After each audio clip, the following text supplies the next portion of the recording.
सीहोर जिले में अब तक पशुओं में आए लंपी वायरस से लोग राहत महसूस कर रहे थे, लेकिन बुधनी की रेहटी में एक डेयरी फार्म पर एक गऊ को बीमारी ने अपने चपेट में ले लिया।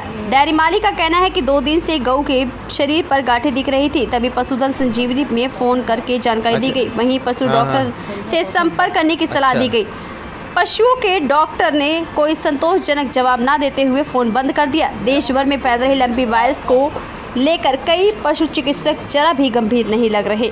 कई डॉक्टरों को बस चिंता है सिर्फ 1 तारीख को सरकार से खाते में पैसा मिलने की। सरकार ऐसे लापरवाह डॉक्टरों को चिन्हित कर उन पर विभागीय कार्रवाई क्यों नहीं करती। अरे ये गर्भवती उनको नहीं। क्या नाम है आपका? कल्याण सिंह धोरी। कहाँ रहते हैं आप? मैं रेहटी रहता हूँ और सलकनपुर मालीवाया के बीच में मेरा टप्पर है और यहीं पे मेरी डेयरी है जिसमें गायें हैं मेरे पास। तो क्या हुआ ये आपकी गाय? ये गाय को लोग बता रहे हैं बारीक बारीक फुंसियां हैं, ये जो दिख रही हैं आपको, ये लंपी वायरस के लक्षण है और इसको लंपी वायरस हुआ है। इसके पैरों में भी सूजन है और जगह जगह पूरे बारीक बारीक, ये देखिए आप, ये फुंसियां टाइप की हो गई है, पूरी गठाने हो गई हैं इसको। आपने इसका कुछ इसके लिए मेरे पास यहाँ पे कोई जानकारी नहीं थी, तो मैंने पशुधन संजीवनी जो 1962 जिनका टोल फ्री नंबर है उस पर मैंने फ़ोन किया और फ़ोन करके उनको जानकारी दी कि मेरी गाय को लंपी वायरस हो गया है।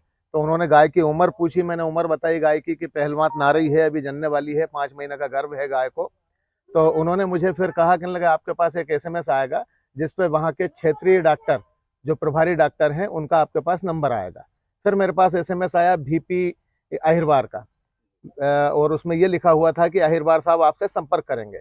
1 घंटे तक किसी का फ़ोन नहीं आया, तो मैंने स्वयं अहिरवार साहब को फिर फ़ोन लगाया मेरे पास से। फोन जब मैंने लगाया तो अहिरवार साहब मुझे ऐसे लगे जैसे फुल नशे में होंगे, दारू पी रखी होगी। उन्होंने मेरे से कहा कि लगे मैं तो यहाँ पे हूँ नहीं, अभी आ नहीं पाऊंगा। मैंने निवेदन किया कि श्रीमान जी मेरी गाय को लंपी वायरस है और इस वायरस का अभी कोई वैक्सीन नहीं है, अगर कुछ वैक्सीन या लोकल के डॉक्टर कुछ कर पाते तो मैं उनको ला के दिखा लेता।